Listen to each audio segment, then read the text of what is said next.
एका बाजूला श्री राजा शिव असं लिहिलेलं असायचं आणि एका बाजूला जर बघितलं आपण तर छत्रपती लिहिलेलं असायचं। मैं किसी को एक फुटी कवडी नाही दूंगा, तर ह्या ठिकाणी फुटलेली कवडी देखील या ठिकाणी आपल्याला बघायला कार्यकाळातलं जे नाणी होतं ते त्यात कुमारगुप्त नावाचं हे नाणं, तर ह्या पद्धतीचे नाणं अतिशय दुर्मिळ नाणं आपल्याला ह्या ठिकाणी माझ्या संग्रहात बघायला मिळेल।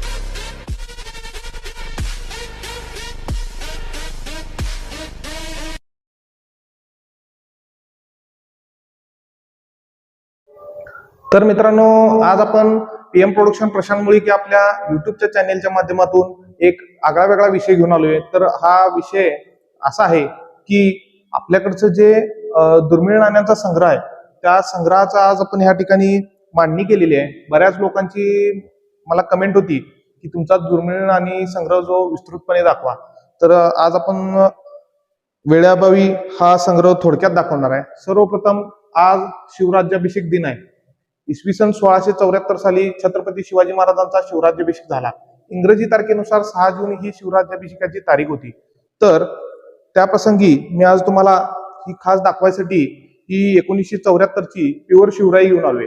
तर ह्या शिवराईचं वैशिष्ट्य म्हणजे ज्या काही छत्रपती शिवाजी महाराजांनी रायगडावर 1674 साली शिवराई पाडल्या होत्या, तर त्या शिवरायांचं वैशिष्ट्य असं होतं की त्या 11 ते 13 ग्रॅमच्या वजनाच्या असायच्या। आणि दुसरी गोष्ट म्हणजे त्या नाण्यांचं वैशिष्ट्य असं होतं की त्या साधारण 2 सेंटीमीटर व्यासाच्या होत्या।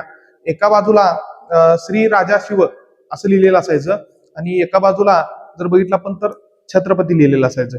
तर अशा पद्धतीचा हा आपल्या शिवराईचं आपल्याकडे एक साधारण 7-8 नाणी आपल्याकडे शिवराईची एकदम दुर्मिळ आहेत। त्यानंतर मित्रांनो, जर आपण बघितलं तर हे जे आपण जुन्या काळात नाण्यांचा जो विषय होता, तत्पूर्वी एक विषय होता तो म्हणजे कवड्यांनी ही सर्व व्यवहार केले जायचे।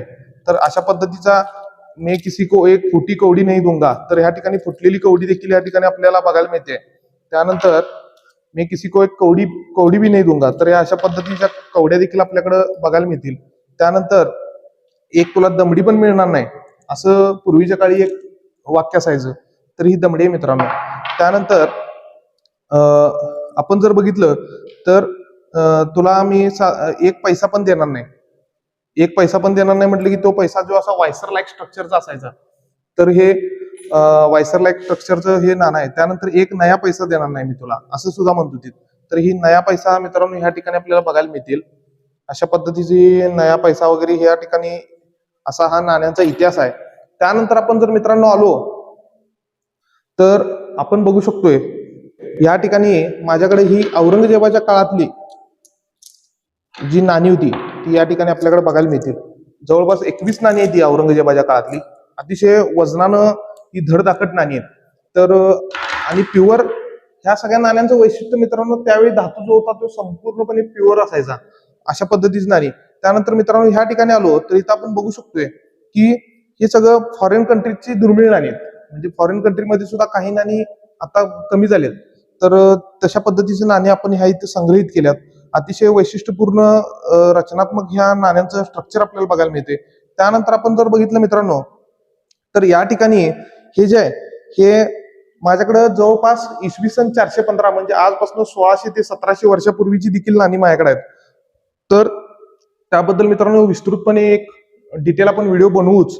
तर यामध्ये म्हैसूर संस्थानची नाणी असेल किंवा जर 12व्या शतकात वगैरे खिलजी वगैरे हा परकीय शत्रूंनी ज्यावेळी भारतावर आक्रमण केलं तर त्यांची देखील काही नाणी माझ्याकडे या ठिकाणी बघायला मिळतील। त्यानंतर टिपू सुलतान, राजा कृष्णदेवराय, त्याचबरोबर आपण जर बघितलो तर जुनागड वगैरे अशा ज्या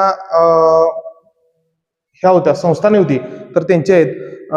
आणि त्यानंतर होळकर संस्थान जे होतं होळकरांचं, तर त्या होळकरांची पण माझ्याकडे नाणी बघायला मिळतील तुम्हाला। गडैया संस्थान, त्याचबरोबर ब्रिटिश इंडियाची बरीच नाणी माझ्याकडे आहेत।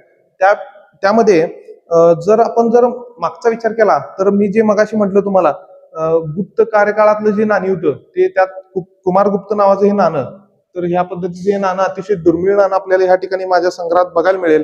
त्यानंतर तुम्ही जर बघितला नवनगर स्टेट, हैदराबाद ज्यावेळी भारतात विलीन व्हायचं होतं त्यावेळेच देखील आपल्याकडे ह्या इथं नाणं बघायला मिळते आणि अशा पद्धतीचा हा नाणे संग्रह आहे। त्यानंतर आपण जर इकडे पुढे आलो मित्रांनो तर भारतातलीच नाणी परंतु आता नामशेष झाल्यात किंवा नामशेष व्हायच्या एकदम जवळ आहेत किंवा त्यांची आता पूर्णपणे चलनातून ती बाद होत आलेत, तर अशा पद्धतीची नाणी नोटा ह्या ठिकाणी आपल्याला बघायला मिळतील. या ठिकाणी एक दुर्मिळ अमेरिकन डॉलर देखील आहे.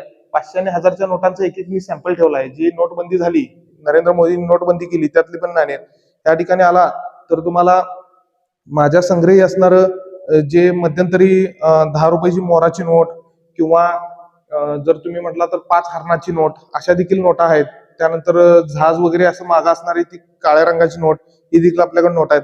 त्यानंतर ह्या ठिकाणी बघितलो आपण तर विविध जे महात्मे संत महात्मे होऊन गेले किंवा छत्रपती शिवाजी महाराजांच्या छापाचा 2 रुपये झाला, तर अशा पद्धती या ठिकाणी आपण नाणी आज या ठिकाणी मांडलोय. त्यानंतर वैशिष्ट्यपूर्ण म्हणजे माझ्याकडं या ठिकाणी जर तुम्ही बघितला तर श्रीलंकन नोट आहेत. श्रीलंकन नोट ही एका साईडला आडवी असते म्हणजे हॉरिझॉन्टल असते आणि दुसऱ्या साईडला ही व्हर्टिकल असते म्हणजे उभी नोट असते, ती देखील ह्या ठिकाणी आपण आपल्याला बघायला मिळते. तर अशा पद्धतीचा हा आपला नाणी संग्रह आहे. आणि आज मी ह्या ठिकाणी माझ्याकडचे काही थोडेसे नाण्यांचं ह्या ठिकाणी मी प्रदर्शित केलोय. आणि वैशिष्ट्य एवढंच आहे की ही जी नाणी आहेत ही पुन्हा बनवली जाऊ शकत नाहीत किंवा पुन्हा तो काळ येऊ शकत नाही. तर अशा पद्धतीचा हा आपला नाणी संग्रह आहे. आणि तुम्हाला जर डिटेलमध्ये नाणी बघायची असतील तर नक्की तुम्ही मला एकदा भेट द्या. त्यानंतर मी तुम्हाला पूर्ण नाण्यांचा इतिहास, नाण्यांची माहिती, नाण्यांचं स्ट्रक्चर याबद्दल संपूर्ण माहिती देण्याचा नक्की प्रयत्न करीन. धन्यवाद मित्रांनो. त्याचबरोबर तुम्ही आपल्या पीएम प्रोडक्शन प्रशांत मुळीक ह्या आपल्या युट्यूब चॅनेलच्या माध्यमातून आगामी येणारे सर्व ऐतिहासिक घटना, ऐतिहासिक वस्तू, ऐतिहासिक ठिकाणांचे जर व्हिडिओ पाहायचे असतील तर तुम्ही आमच्या पीएम प्रोडक्शन प्रशांत मुळीक ह्या चॅनेलला लाईक, शेअर आणि सबस्क्राईब करा. धन्यवाद.